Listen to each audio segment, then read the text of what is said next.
देख रहे हैं एचएनएन न्यूज। मैं हूं आपके साथ उन्नति भटनागर। अब बात करेंगे 3 बड़ी खबरों के बारे में इस खास बुलेटिन में, जहां सबसे पहली खबर पर नजर रहेगी, जहां दिल्ली धमाके में रोज नए खुलासे हो रहे हैं। धमाके का एक और सीसीटीवी फुटेज सामने आया है और ऐसे में जैश का हाथ है कि नहीं, इस पर आगे आपको विस्तार से बताएंगे इस पूरे मामले में।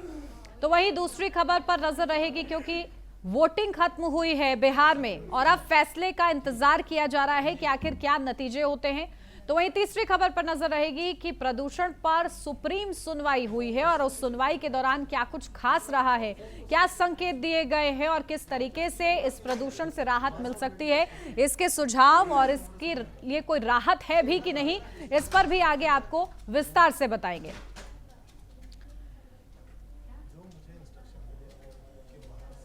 खबरों में आगे बढ़े इससे पहले आपको लिए चलते हैं मध्य प्रदेश, जहां मध्य प्रदेश के मुख्यमंत्री मोहन यादव जनसभा को संबोधित कर रहे हैं। क्या कुछ कह रहे सुनवाते हैं। वाकई सच में नारी सशक्तिकरण को लेकर हमारी सरकार एक तरफ अपने इस कमिटमेंट के आधार पर जो हमने कहा वो किया। 1,26,35,000 से ज्यादा बहनें, कांग्रेसी सुन ले कान खोल करके, जब हमने कहा था कि हाँ भाई दूज से हम 250 रुपए बढ़ाएंगे, वो हाय रे हाय रे हाय रे छाती ठोक रहे थे। ऐसा लग रहा था कि जैसे उनकी नानी जा रही हो। पता नहीं क्या हो जाता कांग्रेसियों को। जब हम अपनी बहनों को राशि देने की बात करते हैं, कहां से दे दोगे, पैसे ही नहीं है। अरे आंखें हो तो देख लो और कान हो तो सुन लो। बहनें भी बोल रही थी और हमारा माइक मंच से भी बोल रहा है। डंके की चोट 250 मिला के 1,500 रुपए मिले और हर महीने देते रहेंगे। दुनिया की कोई ताकत नहीं रोक सकती। बड़े बेशर्मी से बोल रहे थे, कहां आर्थिक रूप से हालत खराब है, नहीं दे पाओगे, जैसे वो आकर के हमारा खजाना रोज चेक कर रहा हूं। उनका खजाने तक तो अधिकार आप जनता ने दिया नहीं, वो तो सामने ही बैठ के बात करेंगे, क्योंकि जो सत्ता में रहता है व्यवस्था उसके साथ चलती है। और हमने जो कमिटमेंट किया कि जिसके आधार पर हमारी सरकार को आशीर्वाद मिला, हम लगातार उस दिशा में चल रहे हैं। हमारी बहनों का तो रूप हमारे यहाँ मां सरस्वती, मां लक्ष्मी और मौका पड़े तो रणचंडी मां दुर्गा का स्वरूप माताएं बहनें होती है। इन तीनों बहनों को प्रणाम करता हूं, जिनके माध्यम से हमारी सनातन संस्कृति की ये झंडियां लहराती है। ये भगवा ध्वज, ये राष्ट्र ध्वज और वंदे मातरम के भाव के आधार पर इस देश में मातृ वंदना का अतीत का गौरवशाली पृष्ठ हजारों साल से चलता आया है। तो देखिए, लाडली बहन योजना के अंतर्गत लाभ पहुंचाया जा रहा था, राशि हस्तांतरित की जा रही थी, उसका ये पूरा कार्यक्रम था। और अब खबरों में बढ़ते हैं आगे, जहां दिल्ली लाल किला धमाके मामले में रोज नए खुलासे हो रहे हैं, तो वहीं जांच एजेंसियां भी यूपी से लेकर पुलवामा तक छापेमारी कर रही हैं। आज लखनऊ में भी परवेज अंसारी के घर छापेमारी की गई, जिसमें 6 मोबाइल बरामद हुए हैं। बताया जा रहा है कि दिल्ली, गुरुग्राम और फरीदाबाद को निशाना बनाया जाना था। दिल्ली के Lal Qila, India gate, constitution club और गौरी शंकर मंदिर जैसे प्रमुख स्थलों को चुना गया था। इसके अलावा देश भर के रेलवे स्टेशनों और बड़े मॉल्स भी टारगेट पर थे। सूत्रों के मुताबिक ये साजिश जनवरी से ही चल रही थी। आतंकी मॉड्यूल का संबंध जैश ए मोहम्मद संगठन से बताया जा रहा है। आतंकी पिछले कई महीनों से 200 बम बनाने की तैयारी कर रहे थे। वहीं जांच एजेंसियों का कहना है कि आतंकियों का मकसद धार्मिक स्थलों पर हमला कर देश में सांप्रदायिक तनाव फैलाना था। इसके लिए उन्होंने कश्मीर के पुलवामा, शोपिया और अनंतनाग के कुछ डॉक्टरों को चुना, ताकि वो बिना रोक टोक कहीं भी जा सके। वहीं ब्लास्ट से पहले का एक नया सीसीटीवी भी सामने आया है। तो वहीं भूटान यात्रा से लौटने के बाद प्रधानमंत्री नरेंद्र मोदी सीधे एलएनजेपी अस्पताल पहुंचते हैं और घायलों से मुलाकात करते हैं। तो देखिए, दिल्ली ब्लास्ट मामले में जैश का हाथ है और ये कनेक्शन जो सामने आ रहा है, अब इसकी विस्तृत जांच की जा रही है, क्योंकि जांच एनआईए के हाथ है और इसलिए एनआईए जांच कर रही है इस पूरे मामले में। तो देखिए, दिल्ली ब्लास्ट की पूरी टाइमलाइन आपको बता रहे हैं, जहां जनवरी से लगातार ये साजिश चल रही थी। और देखिए, कार से में ब्लास्ट हुआ, पाकिस्तान से इसका कनेक्शन है। फायर ब्रिगेड ने 7:29 पर आग पर काबू पाया और किस तरीके से ये घटनाक्रम हुआ है वो क्रमवार तरीके से हम आपको बता रहे हैं। आसपास का इलाका सील कर दिया गया और इसके बाद 7:30 बजे के बाद दिल्ली पुलिस ने सीसीटीवी फुटेज खंगालने शुरू किए कि आखिर ये ब्लास्ट किसने किया है, कौन इसमें संलिप्त है, वो गाड़ी जिससे ब्लास्ट हुआ है उसमें कौन व्यक्ति बैठा था, इसकी जांच शुरू हुई। तो बदरपुर बॉर्डर से लेकर लाल किला तक के फुटेज जांच किए गए कि आखिर इस गाड़ी को ट्रेस किया जाए, क्योंकि i20 गाड़ी में ब्लास्ट हुआ था और ऐसे में लगातार इसी की छानबीन शुरू की गई। तो डॉक्टरों का आतंकी नेटवर्क, अब आपको बता दें, डॉक्टर आदिल अहमद राठर गिरफ्तार हुआ है और आदिल अहमद राठर पर गंभीर आरोप, अनंतनाग मेडिकल कॉलेज में ये डॉक्टर था जिसकी गिरफ्तारी हुई है। लॉकर से पुलिस को AK-47 राइफल मिली है इसके पास से। और देखिए ये लगातार, क्योंकि ये व्हाइट कॉलर टेरर इस विस्फोटक में देखने को मिला है और इसीलिए ये डॉक्टर्स का इन्वॉल्वमेंट क्योंकि सामने आया है, तो वो हम आपको जानकारी दे रहे हैं कि आखिर इन डॉक्टर्स का नेटवर्क कहां से जुड़ा हुआ है, कैसे ये लोग तार बिछा रहे थे, जाल बुन रहे थे। तो दिल्ली ब्लास्ट धमाके का अब क्या असर हुआ है ये भी आपको बता देते हैं, क्योंकि आसपास खड़ी गाड़ियों को भी चोट पहुंची है, क्षतिग्रस्त हुई हैं गाड़ियां, और सिर्फ गाड़ियां नहीं बल्कि इंसान भी इसकी चपेट में आए हैं। तो देखिए लाल किला मेट्रो स्टेशन के पास ये धमाका होता है और धमाका भयानक होता है, हर किसी को दहला देता है। जहां आसपास के जो लोग हैं वो आनंद फानन और अफरा तफरी का माहौल वहां पर देखने को मिलता है, क्योंकि ब्लास्ट भयानक होता है। और तस्वीरें हम साथ के साथ आपको दिखा रहे हैं और इस मामले में क्योंकि हर दिन नए खुलासे हो रहे हैं तो वो भी आपको समझाने का प्रयास कर रहे हैं कि आखिर किस तरीके से इस व्हाइट कॉलर टेरर में नए बातें निकलकर सामने आ रही हैं। और देखिए प्रधानमंत्री नरेंद्र मोदी की भी वो तस्वीरें हम आपको दिखा रहे हैं, क्योंकि प्रधानमंत्री अपने भूटान दौरे पर थे, लेकिन वो अपनी दौरे से लौटते हैं और इसके बाद LNJP अस्पताल पहुंचते हैं, वहां पर घायलों से मुलाकात करते हैं, उनकी आपबीती जानने का प्रयास करते हैं, क्योंकि वो उस दहशत को इन लोगों ने जिया है जिसका हम लोग जिक्र भी कर रहे हैं और जिक्र करके ही हम लोग हैरान परेशान हैं। तो एक्सक्लूसिव ये तस्वीरें HNN पर आप देख रहे हैं, जहां प्रधानमंत्री नरेंद्र मोदी पहुंचते हैं, घायलों से मुलाकात करते हैं। और क्योंकि खास दौरा प्रधानमंत्री का भूटान का था, लेकिन अपने दौरे से लौटते ही वो सीधा LNJP अस्पताल पहुंचते हैं और वहां पर घायलों से मुलाकात करते हैं, उनसे उनका हालचाल लेते हैं, क्योंकि ये दुखद जिस तरीके से ये ब्लास्ट हुआ है, कई लोगों ने अपनों को खो दिया है, अपनी आंखों के सामने खो दिया है, और जो लोग बचे हैं लेकिन गंभीर चोटें उनको याद दिला रही हैं इस दहशत की रात का। और ऐसे में वो लोग देखिए अपनी आपबीती प्रधानमंत्री नरेंद्र मोदी को बताते हुए नजर आ रहे हैं।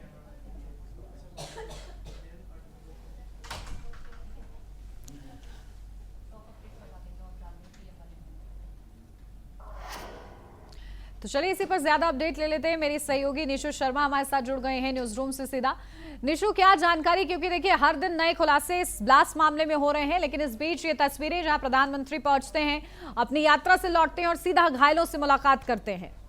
बिल्कुल उन्नति, जो ये तस्वीरें सामने आई हैं वो दिखाती है कि कितनी ज़्यादा सीरियसली इस पूरे मैटर को लिया जा रहा है। हालांकि प्रधानमंत्री नरेंद्र मोदी जब भूटान दौरे पर थे तब भी उनकी ओर से ये संदेश बड़े कड़े लहजे में दिया गया था कि all those are responsible will be brought to justice, यानी सीधे तौर पर तह तक जाने का काम किया जाएगा। जो भी इसके पीछे दोषी होगा, तमाम बड़े दिग्गज जो है उनकी ओर से यही बयान सामने आ रहे हैं कि जो भी इसके पीछे होगा दोषी, उस पर कड़ी से कड़ी कार्रवाई की जाएगी। और ऐसे में परत दर परत हर रोज नए खुलासे हो रहे हैं। जो गाड़ी है i20 जिसमें ब्लास्ट होता है, उसको लेकर भी कई बड़े खुलासे हुए हैं, क्योंकि उसके पूरे रूट मैप को खंगाला जा रहा है, निकाला जा रहा है। तो कुल मिलाकर इन तमाम मामलों को लेकर जो इसमें शामिल है, जो डॉक्टर्स मॉड्यूल इसमें पाया गया, उसको लेकर भी कई बड़े सवाल खड़े हो रहे हैं। और ऐसे में कई सारे चौंकाने वाले खुलासे भी हुए हैं कि कई और जगह भी धमाके करने की प्लानिंग हो रही थी। उत्तर प्रदेश से लेकर जो i20 गाड़ी थी वो पहले मयूर विहार जाती है, कनॉट प्लेस भी जाती है, है चांदनी चौक पहुंचने से पहले, यानी आप समझ सकते हैं कि कितनी ज्यादा बड़ी प्लानिंग इनकी ओर से की गई थी। और बाकायदा एक्सप्लोजिव लेकर वो कनॉट प्लेस भी जाते हैं, मयूर विहार भी जाते हैं, यानी कुल मिलाकर पूर्ण रूप से उनकी ओर से तैयारी पूरी थी कि बड़ा धमाका उनकी ओर से किया जाएगा। लेकिन सबसे बड़ी चीज ये रही कि जब फरीदाबाद मॉड्यूल का पर्दाफाश हुआ तो ऐसे में वो तमाम आतंकी संगठन जो कि डॉक्टर मॉड्यूल जिसे कहा जा रहा है, तमाम डॉक्टर्स MBBS इसमें शामिल थे, वो घबरा जाते हैं। ऐसे में डॉक्टर उमर जिसके लिए पूछा जाता है कि फरीदाबाद में जब वहां पर खोजबीन हो रही है तो डॉक्टर उमर कहाँ है, तो डॉक्टर उमर को लेकर बताया जाता है कि वो I-20 लेकर निकल गया है। ऐसे में CP हो जाता है, क्योंकि आशंका शुरुआती यही है कि उस गाड़ी में बैठा हुआ वो शख्स डॉक्टर उमर ही है, क्योंकि उसको लेकर ये पूछा जा रहा था कि आखिर डॉक्टर उमर है कहाँ। जो मास्क लगाए एक गहरी कमीज पहने शख्स नजर आता है टोल से निकलता हुआ, वो डॉक्टर उमर हो सकता है, इसकी आशंका है। और ऐसे में फिलहाल DNA टेस्ट कराया जाना है, जो शव वहां से मिला है कार के अंदर से उनके DNA टेस्ट कराए जा रहे हैं, और इसके बाद ये पूरी तस्वीर साफ होगी कि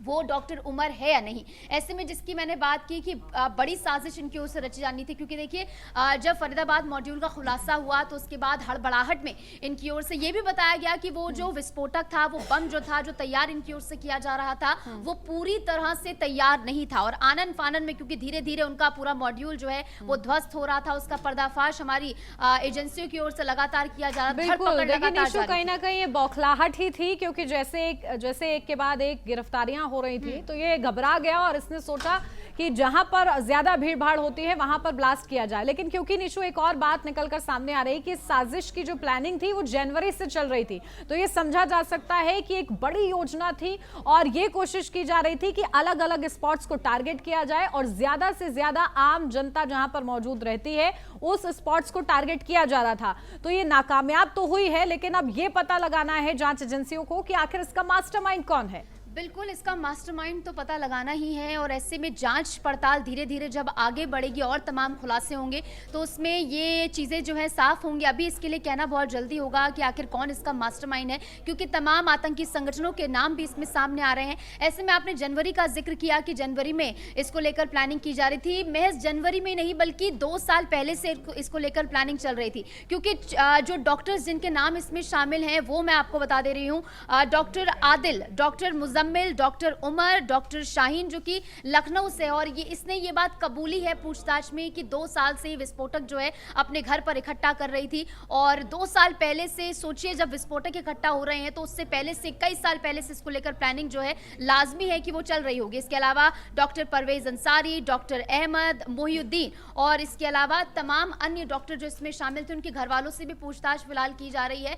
तो यानी कि ये कुछ ऐसा नहीं है कि एक साल से इसकी प्लानिंग हो रही हो, बहुत पुरानी ये प्लानिंग हो रही थी और उसके बाद आखिरकार इसको अंजाम कुछ इस तरीके से दिया गया। हालांकि अंजाम जो है बड़े स्तर पर दिया जाना था, लेकिन हमारे जो खुफिया तंत्र हैं वो काफी ज्यादा एक्टिव थे। इसके चलते ही पहले फरीदाबाद मॉड्यूल यहाँ पर ध्वस्त किया जाता, उसे एक्सपोज कर दिया जाता, क्योंकि वहां से भी जिस मात्रा में एक्सप्लोजिव बरामद हुआ उसको देखकर भी लगता है कि काफी ज्यादा बड़ी प्लानिंग इनकी ओर से की जा रही थी। और अगर इसे समय रहते अभी नहीं पकड़ा जाता, क्योंकि जिस तरीके की अत्याधुनिक गन्स इनके पास से मिली है, AK-47 इनके पास से मिली है, और जहां पर विस्फोट हुआ चांदनी चौक में, वहां पर FSL टीम को कई सारी ऐसी चीजें मिली हैं जो कि दिखाती है कि और ज्यादा घातक ये हो सकता था। हालांकि पूरी तरह बम तैयार नहीं था, ये बात भी सामने आई है। ऐसे में पूरे आतंकी मॉड्यूल को लेकर फिलहाल जांच पड़ताल जारी है उन्नति, और ऐसे में कई बड़े खुलासे आने वाले समय में भी हो सकते हैं। और बिल्कुल जिस तरीके से 2 तरीके के विस्फोटक क्योंकि निशु बरामद हुए हैं, अब यही पता लगाया जा रहा है कि किस फॉर्म में, क्योंकि अमोनियम नाइट्रेट खतरनाक है और ये बताया जा रहा है कि इससे भी ज्यादा खतरनाक केमिकल का इस्तेमाल किया गया होगा इस ब्लास्ट में। तो ये जांच एजेंसियां पता लगा रही हैं, लेकिन सूत्रधार किस तरीके से क्रमवार ये जांच आगे बढ़ रही है?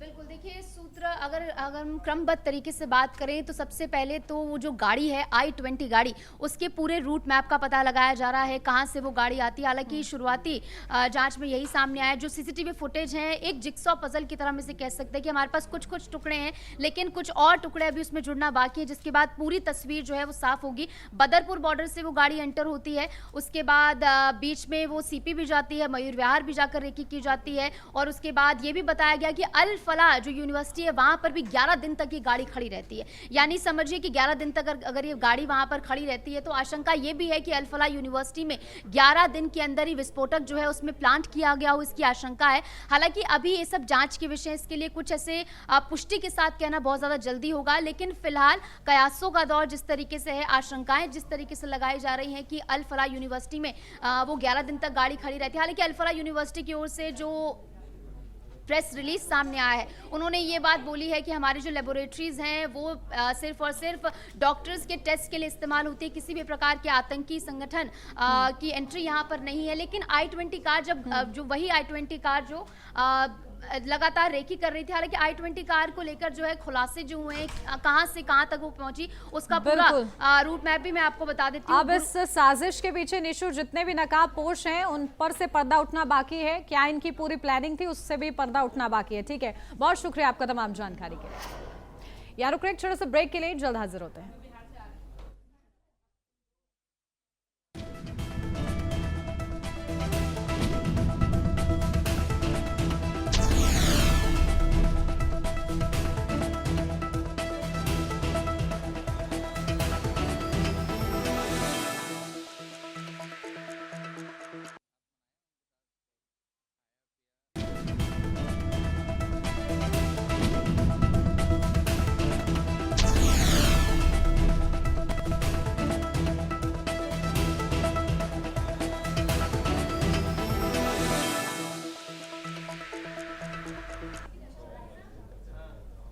ब्रेक के बाद स्वागत है आपका, बढ़ते हैं आगे और अब बात करेंगे बिहार विधानसभा चुनाव की, जहां 2025 के दोनों चरणों की वोटिंग संपन्न हो चुकी है। इस बार रिकॉर्ड 66.90% मतदान हुआ है, जो पिछले सभी चुनावों का रिकॉर्ड तोड़ चुका है।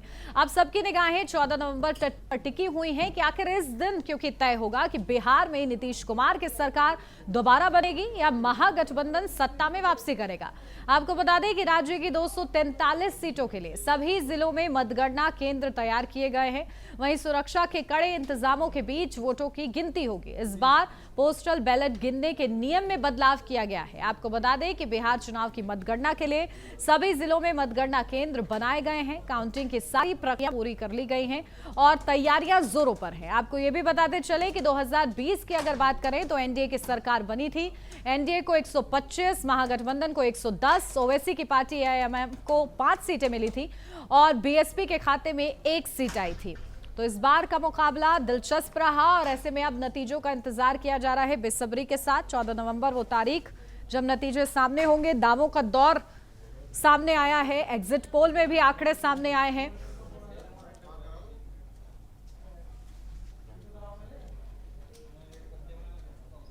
तो चलिए इसी पर ज्यादा अपडेट ले लेते हैं। हमारे संवाददाता अभिषेक आनंद हमारे साथ जुड़ गए हैं न्यूज रूम से। अभिषेक, क्या कुछ जानकारी, क्योंकि देखिए अब सबकी निगाहें हैं कि आखिर नतीजे क्या कहते हैं, क्योंकि एग्जिट पोल हम लोगों ने देख लिया और दावों का दौर तो हम लोग सुन ही रहे हैं चुनाव के दौरान, प्रचार के दौरान। तो आखिर क्या नतीजे होंगे, क्या प्रक्रिया, किस तरीके से मतगणना होगी, क्या बदलाव किए गए हैं नियमों में, विस्तार से बताइए। बिल्कुल उन्नति, देखिए जिस तरीके से अगर बीते चुनाव की अगर मैं बात करूं 2025 में जिस तरीके से एनडीए पार्टी ने जो बहुमत से जो जीता था, हालांकि 125 सीट वो लेकर के आए थे, महागठबंधन को 110 सीटें मिली थी, तो कहीं ना कहीं सबसे ज़्यादा इस बार जो फैक्टर जो रहा है महिला जो पता जो ये चल रहा है कि महिलाओं ने सबसे ज़्यादा इस बार वोट डाला है तमाम चीज़ों को ध्यान में रख करके। हालांकि दोनों पार्टियों ने जिस तरीके से अपना मैनिफेस्टो जो जारी किया था तमाम चीज़ों को लेकर के, तो इस बार जो है वो संख्या, जो महिलाओं की संख्या जो है वो काफ़ी ज़्यादा रही है। हालांकि पहले चरण के चुनाव में अगर आप देखेंगे और दूसरे चरण के चुनाव में तुलना जो अगर करेंगे तो दूसरे चरण के चुनाव में सबसे ज्यादा वोटिंग प्रतिशत जो है सबसे ज्यादा रही है। पूरा जो है वो 66.90 के करीब में ये पूरा वोटिंग रहा है। 14 नवंबर को इसकी जब रुझान जब आएंगे, जब वोटिंग जब होगी, जब काउंटिंग जब होगी, उसमें पता चलेगा कि आखिरकार जो जनता ने किसको सबसे ज्यादा साथ दिया है। तो ऐसे में सबसे महत्वपूर्ण ये रह जाता है कि जो वादे जो किए गए हैं पार्टी की तरफ से वो कितना सफल होने वाला है। हालांकि जनता जो है वो उसी आधार पे वोट डाली है, जो पार्टी सबसे ज्यादा काम करेगी उसी को वोट दिया जाएगा। हालांकि मैं भी जब ग्राउंड पे था तो साफ तौर पे एक रुझान देखने को मिल रहा था कि इस बार जो है वो आरजेडी की सरकार, महागठबंधन की सरकार वहां बनने वाली है। लेकिन 14 तारीख ये तय करेगा कि किसके सिर पे ताशपोशी होगी। उन्नति, बिल्कुल। और देखिए, क्योंकि जिस तरीके से बदलाव किया गया है नियमों में, वो क्या बदलाव है, एक बार विस्तार से बताइए जरा अभिषेक। देखिए, नियमों में जिस तरीके से बदलाव जो हुए हैं उसमें साफ तौर पे ये कहा गया है कि जो इस बार जो वोटिंग जो होगी वो साफ तौर पे क्लियर रहेगा कि जो एसआईआर का जो मुद्दा जो रहा था उसको कहीं ना कहीं साफ तौर पे नजर आ रहा है इस बार, क्योंकि बदलाव में सबसे बड़ा फैक्टर जो रहा है वो एसआईआर का रहा है। ऐसे में सबसे ज़्यादा जो पिछले बार आपने देखा है किस तरीके से विपक्ष जो है वो लगातार एसआईआर का मुद्दे को लेकर के वो हमेशा से सत्ता पक्ष पे जो है वो हमलावर रही है, लेकिन इस बार जो है वो चुनाव आयोग भी जो है वो पूरा सतर्क था। आपने देखा है किस तरीके से वो मॉनिटरिंग भी कर रहे थे। जो एसआईआर का लगातार वो वोट चोरी अधिकार यात्रा भी निकाला गया था, वोट चोरी हो रही है, वोट चोरी करके जो विपक्ष के द्वारा जो लगातार हमला किया जा रहा था कि वोट चोरी करके सत्ता एनडीए पार्टी जो है अपना सत्ता लेती है। तो ऐसे में इस बार जो है चुनाव आयोग जब काउंटिंग जब होगी तो इसको लेकर के सतर्क किया गया है कि किसी भी तरह की चूक ना हो, और साथ ही साथ सुरक्षा के दृष्टिकोण से भी लगातार ईवीएम मशीन जो है उसको कैद अभी रख दिया गया है। जो जब 14 तारीख जब आएगी तो उसके बाद ही जब पता चलेगा कि किसके सिर पे ताजपोशी होगी। उन्नति बिल्कुल। और देखिए, एग्जिट पोल जो बता रहे हैं उसमें एनडीए की कहीं ना कहीं बल्ले बल्ले नजर आ रही है, लेकिन महागठबंधन भी किस तरीके से दावे कर रहा है, क्योंकि अब दिन बहुत कम बचे हैं, तो ये शोर और किस तरीके से तेज होता हुआ नजर आ रहा है। देखिए उन्नति, जो एग्जिट पोल जो बता रहा है, हालांकि पार्टियां जो है अपनी अपनी वाहवाही तो जरूर करेगा, क्योंकि एग्जिट पोल जिस तरीके से बताता है जब जब काउंटिंग जब होती है तो उसका समीकरण बहुत अलग हो जाता है। आपने देखा कि किस तरीके से दिल्ली में जब लोकसभा चुनाव जब हुआ था तो उस वक्त में किस तरीके से हरियाणा में जब चुनाव हो रहे थे तो उस वक्त में कांग्रेस पार्टी बढ़त नजर आ रही थी, लेकिन अचानक से जब वो बैक जब हुआ तो उसके बाद कहीं ना कहीं कांग्रेस पार्टी जो है वो अटैक करने लगी। लेकिन अब जो है बिहार में विधानसभा चुनाव जो हो रहे हैं, हालांकि एग्जिट पोल जो है वो एनडीए की तरफ में ज्यादा दिखाई दे रही है, लेकिन जो ग्राउंड लेवल की अगर मैं बात करूं तो ग्राउंड में इसका खासा असर जो है वो आरजेडी महागठबंधन की तरफ में है। तो ऐसे में अभी कहना काफी मुश्किल है कि 14 तारीख को जब वोटिंग होगी तो सबसे ज्यादा वोट किसको डाला गया, क्योंकि महिलाओं ने जो सबसे ज्यादा वोट डाली है और इस बार जो है वो युवा जो है सबसे ज्यादा कनेक्टेड रहे हैं। युवाओं का सबसे ज्यादा मेन फैक्टर ये था कि जो पलायन का मुद्दा जो रहा था, बेरोजगारी की जो समस्याएं जो रही थी, इसको लेकर के ध्यान में रख करके कहीं ना कहीं इस बार जो है महागठबंधन की तरफ ज्यादा रुझान देखने को मिला है। अभी कहना काफी मुश्किल है उन्नति की, क्योंकि 14 तारीख काफी आने ही वाला है, कुछ ही समय है, लेकिन अब जो है वो दोनों पार्टियों के सिर पे अभी जो है अभी तलवार लटकी हुई है। लेकिन अब देखिए अभिषेक, ये जो एग्जिट पोल है वो एग्जैक्ट होते हैं कि नहीं, या फिर ये पूरी तस्वीर ही पलट जाती है, अब ये देखना दिलचस्प रहेगा। बहुत शुक्रिया आपका तमाम जानकारी के लिए। और अब बात करेंगे दिल्ली में बढ़ते प्रदूषण की, जहां वायु प्रदूषण के कारण शिक्षा निदेशालय ने छोटे बच्चों के लिए बड़ा फैसला लिया है। दिल्ली सरकार के शिक्षा निदेशालय ने नया सर्कुलर जारी करते हुए ऐलान किया है कि अब से लेकर अगले आदेश तक 5वीं क्लास तक के बच्चों के क्लास हाइब्रिड मोड में चलेंगे। क्लास 5 तक के बच्चों की पढ़ाई अब हाइब्रिड मोड यानी कि ऑनलाइन और ऑफलाइन माध्यम से कराई जाएगी। हफ्ते के कुछ दिन बच्चों को स्कूल आना होगा और कुछ दिन वीडियो कॉन्फ्रेंसिंग के जरिए सभी बच्चे इकट्ठा होंगे। यह आदेश तुरंत प्रभाव से लागू कर दिया गया है, जो अगले आदेश तक लागू रहेगा। यह निर्णय दिल्ली एनसीआर की खराब होती वायु गुणवत्ता को देखते हुए लिया गया है। Commission for air quality management ने दिल्ली में ग्रेड 3 लागू करने के भी आदेश दे दिए हैं, और इसी के साथ दिल्ली में बढ़ते प्रदूषण को लेकर सुप्रीम कोर्ट में भी सुनवाई की जाएगी। चीफ जस्टिस बीआर गवाई की अध्यक्षता वाली पीठ आज वायु प्रदूषण मामले की सुनवाई करने वाली है। इससे पहले सीनियर एडवोकेट अपराजिता सिंह ने सुप्रीम कोर्ट को बताया कि पंजाब और हरियाणा में बड़े पैमाने पर पराली जलाना शुरू हो गया है। इससे दिल्ली एनसीआर में वायु गुणवत्ता का स्तर और बिगड़ रहा है। उन्होंने कोर्ट से आग्रह किया है कि इस बाबत दोनों राज्यों की सरकारों से जवाब मांगा जाए।